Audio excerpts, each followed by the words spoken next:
Hmm. Talking while playing is hard. Happy Wii U Day, everybody. Today is the 18th of November, which means it is the release of the new Wii U, and I did not buy one. Because I do not think that there's enough games worthwhile to spend the $250, $300 after you buy all the accessories that you need for it. I choose to abstain until there's some killer apps on it. But one of the sleeper hits for the launch, I think that's going to take everybody by surprise, is Sonic and Sega All-Stars Racing Transformed, which is a ludicrously long title. I think it's weird. This game has been sort of on the cusp of Sega fans everywhere because it has been the love letter that people have been expecting for so long now. And as you know, if you're a Sega fan, it's a love-hate relationship. Every time they do something good, they do three things that are horrible. Like if it's, if it's this game coming out in the shape that it is, it's Anarchy Reigns not coming out until next year, and it's Valkyria Chronicles 3 just not coming out in America. You know how it is. It's like they have all these great properties, and it feels like they take a dump on all of them when it comes down to really making them lucrative. But I think this game does what it tries to do well, very well actually. It has a few problems, but I think in getting a whole bunch of the former Blur team to come in and consult and work on this game, they have accidentally made probably the best kart racer this generation. So let's jump into it. I have most everything unlocked. These are mirror tracks, mirror GP tracks, that I just haven't bothered going through all of the Grand Prix mode yet.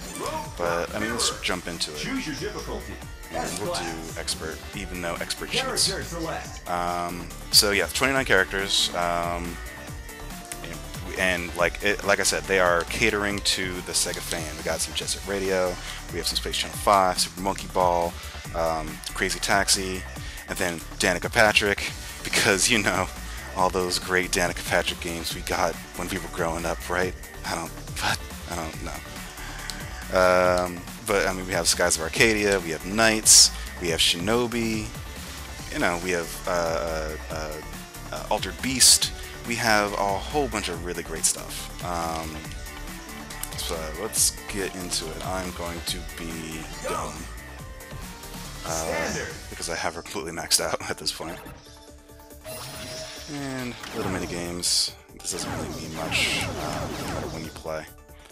This basically gives you an item at the beginning of the game, or at the beginning of the race, but at the same time, it's random, and generally, unless you're playing against humans, that's not going to help you all that much. So the first thing that you need to know is that on Extreme, the game cheats, so don't be surprised if I don't win all these races. But yeah, this game is actually turned out to be surprisingly excellent. I'm actually really surprised by how well this game came out. Because I played the first game, Sonic and Sega All-Stars, and didn't like it very much. I thought it was slow, which for a game like this, you really can't be. You have to be going full throttle all the time.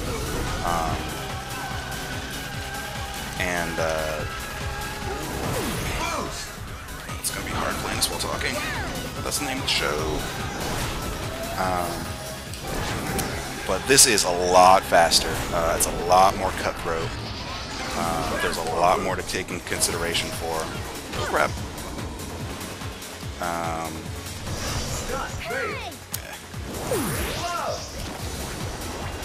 It's just balls to the wall crazy all the time.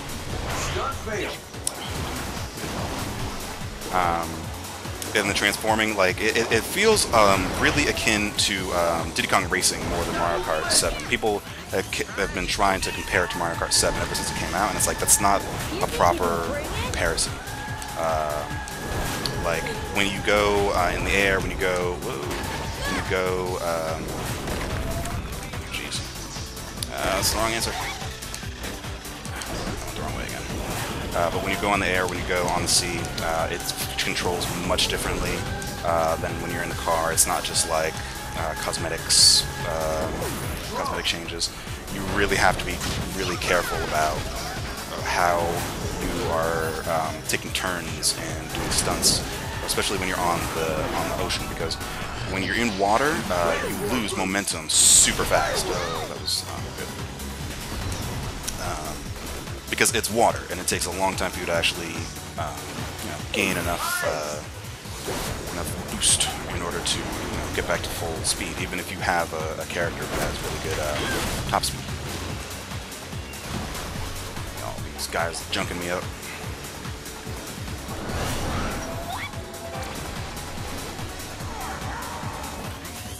Transform boost. So try not to go too silent, but so I mean, it's a very pretty game. It's not going at full resolution. It feels like they cut a few corners here and there, which is kind of a bummer. But at the same time, it's not it's not the worst thing in the world. Like if you really want to get like the most visual fidelity out of the game, then you just need to buy the PC. I mean, that's all that boils down to. 360 and a PS3 version and Wii U version all control fine, and they all look fine, and they all play fine. But if you want like that 60 frames per second at 1080p or higher, then you just have to go for the PC. And honestly, at this stage in the game, at this stage in the generation, that's kind of what you need to expect. Like anybody not expecting to get like crazy fidelity on a console at this stage in the game is just screwing themselves. So that's not bad. Second place. Okay. So, well, I don't know if we're actually going to get to see it here, but one of the weird graphical things about this game is that the character models are freakishly unnerving. Yeah, so because we entered in boats, we're not going to see it. We'll see it in the next round, I think. But if there was one area where they shouldn't have skimped, it was with the character models, because they are creepy. They are freakishly deformed. It's like everybody looks like a really deformed, like a Barbie that's been out in the sun too long. Like just dead eyes and mouths hanging open, and it's really unnerving. The stages are really good. One of the really strong things that this game has going for it is that the track design is insane, but insane good. When you play like Mario Kart 7 or Little Big Planet Kart Racing, none of the tracks that come by default are really all that interesting. With Little Big Planet, you have the option to like make tracks that are like crazy and interesting. But that's sort of a lot of effort, and that relies on the community to really pick up where the developers left off. This game, all the tracks feel really insane, and that's really cool, because it means that no race is going to feel the same. You're always going to have that balls to the wall feeling, which is super important in a game like this. See, I just shot Joe, and he didn't react at all. That's because on Extreme, this game cheats.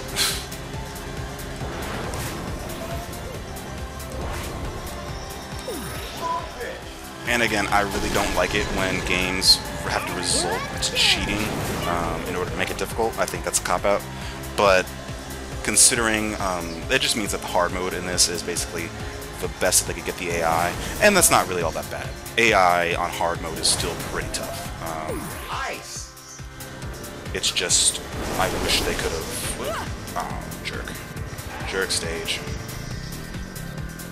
I just wish they could have made it a little bit more fair, but at the same time, it's not the biggest deal in the world. The main bread and butter of this game is going to be online play anyway, and thankfully the online plays are good. After we finish this this GP, I think we'll go into a few races, and we'll see who's playing what. Just see if I can show you the DLC, the Day 1 DLC, the Day 1 DLC track. And that's something else to just talk about. This game has the inklings that it's going to be kind of a DLC nightmare, but at the same time, I feel like it's okay. So this game has 30 characters in it, or it has 29 characters in it, sorry. Which is a pretty sizable roster. That means that pretty much whenever you're playing against humans, you're always going to get to be who you want to be, and if somebody takes it, you're always going to have like that secondary that you can rely on.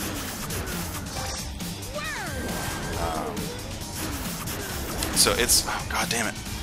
That's one thing I don't like about All-Stars. They can obscure your vision, which is the worst.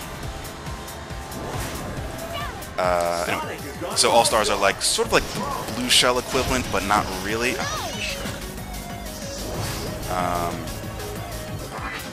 It's like a super powerful. It gives you invincibility. It gives you a couple attacks that can't be defended against, and it gives you super speed for a little while. Basically, it's like the invincibility from like old, Sonic games and stuff like that. But you don't get them. It's not like a guaranteed thing every time, and you can still crap things up if you. Oh, come on. You can still crap things up. Sorry, you can still crap things up if you just aren't a good driver and activate it.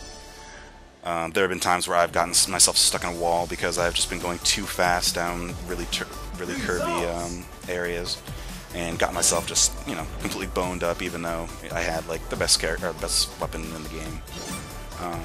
So this game it's really skill based, more so than any other kart racer I've found. It plays more like a traditional racing game, which is cool. It keeps things from being too dumb. And kart racers can get real dumb real fast. Yeah, see, I got a blowfish at the beginning. Yeah, another thing about this game, the weapons they lack. They're kind of silly. I don't really like them all that much. Get ready. 3, 2, 1, go. It's just like when you're mining this wealth of nostalgia, there's no reason to make generic items. You should just be going with, like, even if you made it all Sonic items, that would still be better than what we have now. Quit bumping.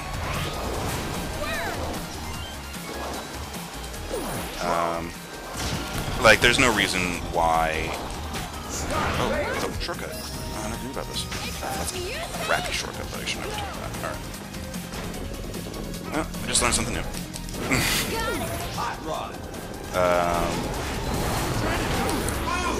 Man, I'm not used to this track mirrored.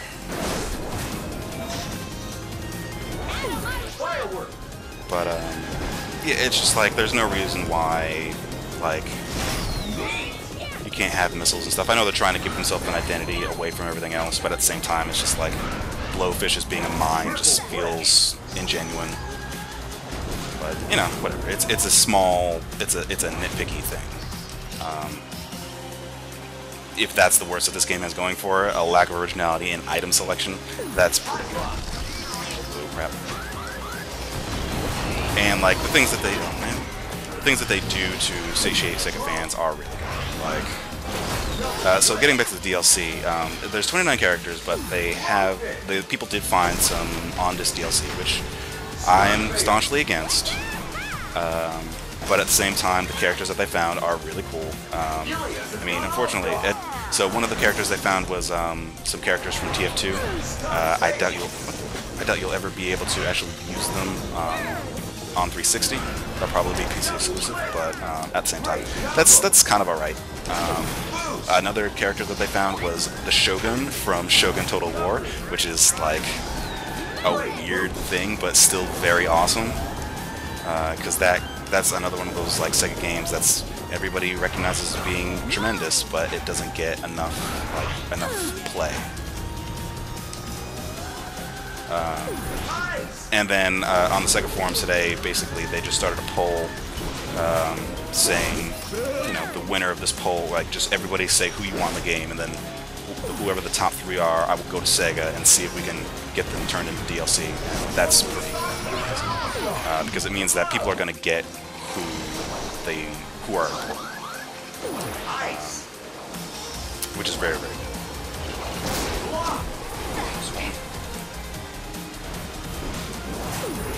What's that? Ralph has gone all-star.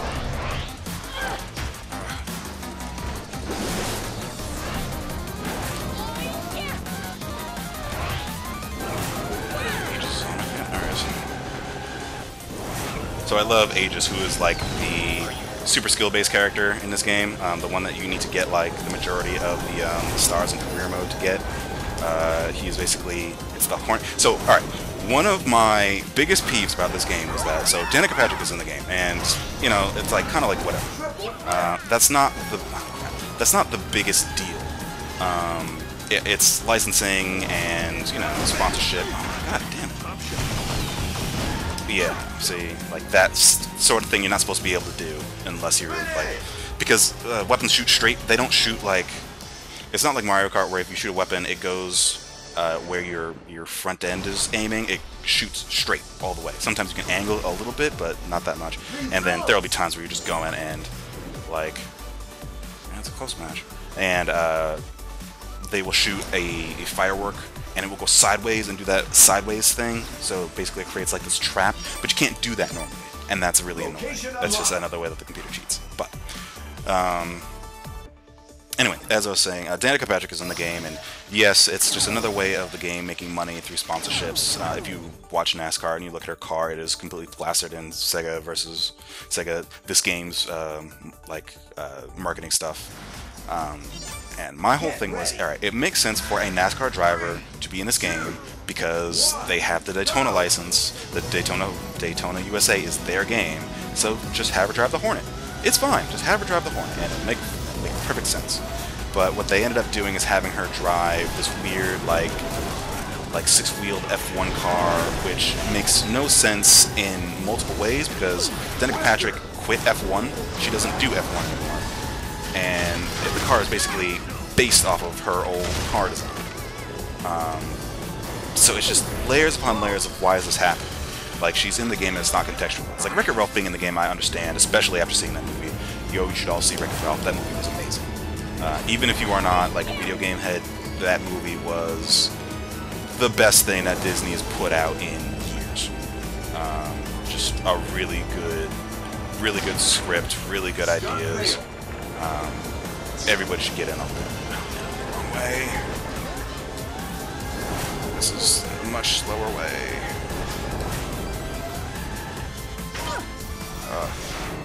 That doesn't make sense. That should just be a boat. I screwed that up. Almost definitely not gonna win this now. But anyway, so she's in the game. It's not contextualized. It's weird and whatever. But my whole thing was, it's like, it would be so easy to make her contextualized for Sega. Just have her car form be the Hornet, be her, or have her her plane form be the thing, the plane from Afterburner, and have the boat be the boat from what's that game? Like Air Sea Battle. It would be super easy, and then it's like, alright, well, that's not in the game, so whatever. She's in there, and it's weird, and so we have to sort of deal with it. And then you get to the end of the Grand Prix mode, and then you find Aegis, who is the Hornet, the plane from Afterburner, and a boat that is a Dreamcast controller. So, yeah, it's like, I felt bad for even pitching a fit, because they did exactly what they needed to. And it was magical.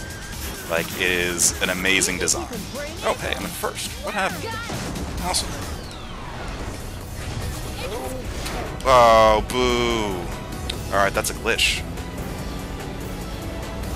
Because that's supposed to blow up. Oh, man, that's lame. So this game does have a few glitches. I've gotten stuck in a few walls. I've fallen through a few floors. It does need a patch, but it's not like a devastatingly broken game, thank God. It's just little things here and there. I was playing online yesterday for the first time and was on the final track of the game, and there's a portal that's supposed to bring you back to the beginning of the track, and it never opened. So we ended up just getting stuck on the end of the stage, and we just had to wait for time to run out, which was lame. But you know, at the same time, stuff like that happens. But yo, this guy's Arcadia level, guys. Oh, you jerk! What a jerk! Congratulations, second place. Oh man, I thought I had that in the bag. Oh well, that's okay. I think I still won the Grand Prix. Yeah, I totally did. What a jerk. Less than 1/10 of a second. Boo. But I mean, that's what I'm talking about with this game, where it's like every race feels very cutthroat, feels very breakneck. You're always on the edge of your seat, and that's very important for a kart game. It always feels crazy, and that's really good. That's really good. I like that one. So that's about all I wanted to show. I'll go into the Grand Prix mode and just... So this game, more than any other kart game I've ever played, is hard. When you go up to hard mode and expert mode, and then once you beat everything and unlock all-star mode, it feels genuinely difficult. So this is what I'm talking about. Look at these character models. Joe looks fine, Metal looks fine, Tails looks fine, Beat looks creepy. Everybody that's human looks super creepy. Like, look at Gum here. I mean, Ralph looks fine because he's anthropomorphized, but Gum is creepy looking. Just with that weird, like, toothy smile that never changes. Ooh La La and Pudding are the same way, where they just look like Stretch Armstrongs that are just running around. Like, for the people that look like Sonic and the Sonic crew, people who are anthropomorphized, you know what I mean. They look fine. But if you look human, no, it's Creepzilla. It looks super strange.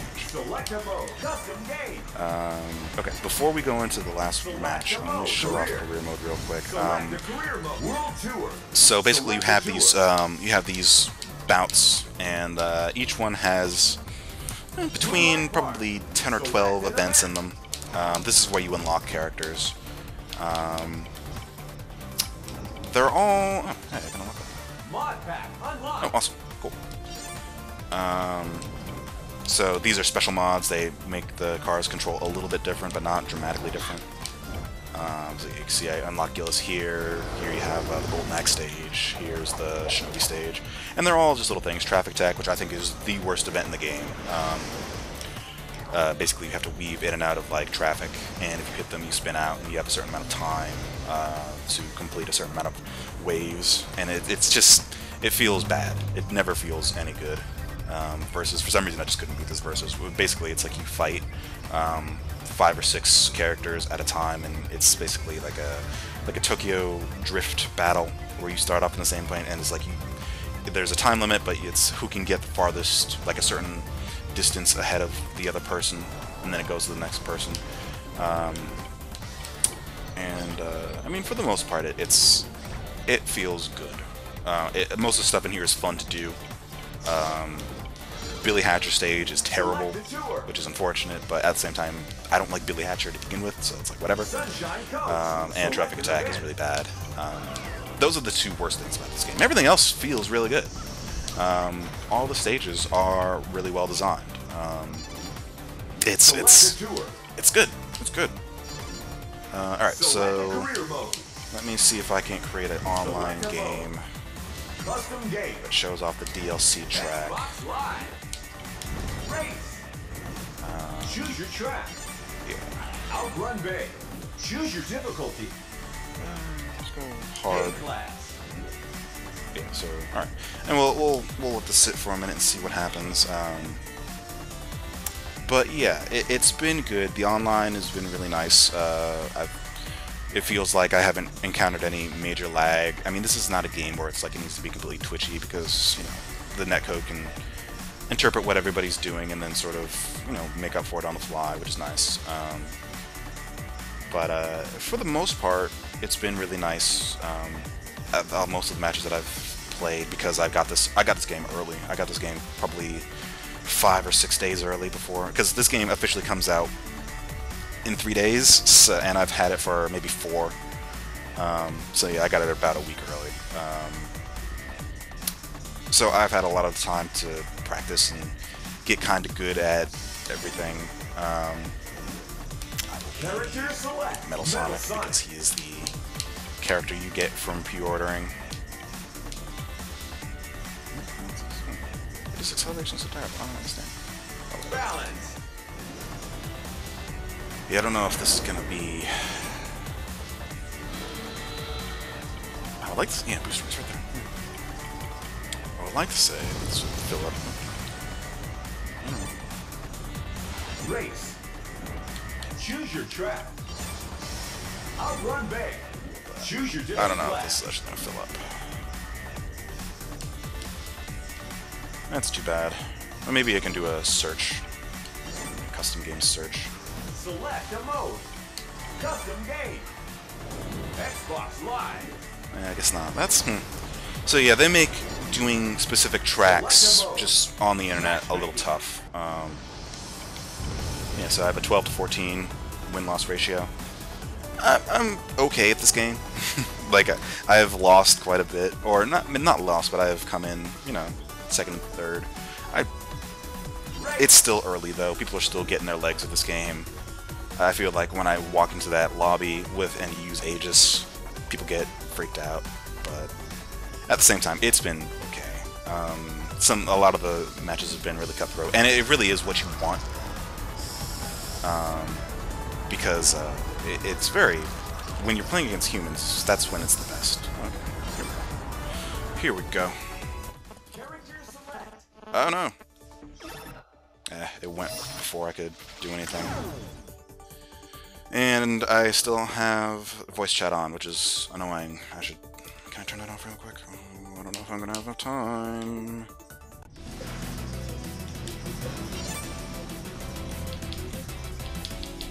Yeah, okay. So this is the Afterburner stage, which is the stage that gets played the most out of anything, which is kind of annoying. Even though it's a great stage, it's just like, I wish they would switch things up a little bit. Gilius. I have not used Gilius at all. Okay, well, let's see how this goes. Because I don't know how he plays yet, but... So yeah, it's 10 person online. I have not had any trouble finding matches. It's been a pretty solid experience playing online.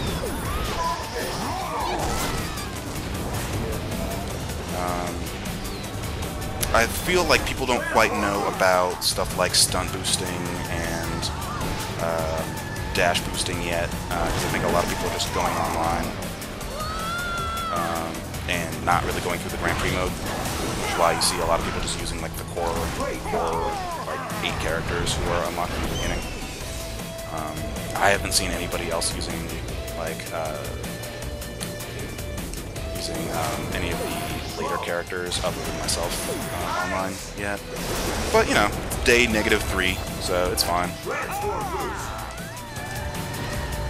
There is a shortcut right there, but I hate taking it because there are boxes there that make you spin out, and I feel like I always hit them. I feel like it's just safer to go around. Alright, let's mess somebody up. All-Star? There you go. Don't get hit.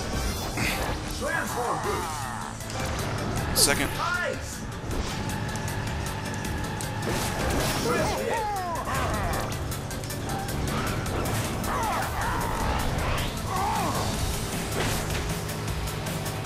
So I think that person quit. One of the really cool things that this game does is when somebody quits early, they just replace the character on the fly with an AI, which I think is really smart.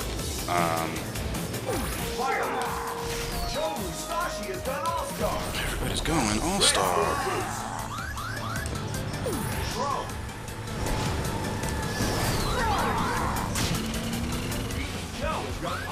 And everybody's getting All-Star this match. Usually when I play this game, nobody goes All-Star.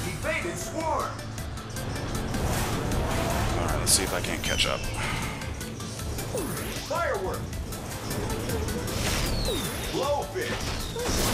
A lot of blowfish. First place. Alright.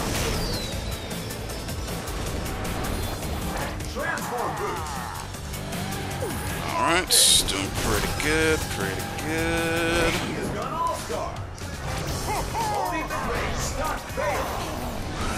So yeah, with the All-Star tracks, they did a good job on that. Like when Beat gets All-Star, Racing Glory starts playing, and I think that is the correct decision to make. Like, give whoever made that decision a raise, because there's no better song. Man, everybody's going All-Star. This shit. Come on. Come on, come on. Oh, second. That's still not bad. If I had taken that shortcut at the end, I would have won that. But like I said, sometimes it's just not. That's not a safe thing to do. It's a big gamble, and I feel like that's the crux of this gameplay. It's a lot of risk reward. There are a lot of really tough shortcuts that you can take, and they can be killers. But if you hit them, you're going to get a big advantage. But at the same time, if you want to go the safe route too, if you are a good driver, you'll be able to boost through that and not lose any time. Oh man, he just beat me too. Yeah. Well, that's okay. Yeah. So I think that's about it. I totally recommend this game. I think if you are if you want to get something that everybody can play, like kids, adults, everybody can play on the same playing field, this is a really good one. It's hard for hardcore players, but you can turn it down so that anybody can have a really great time with it. It does everything it needs to do to keep itself interesting for whoever's playing it, wherever they're playing it, however they want to play it. There's a really good in-depth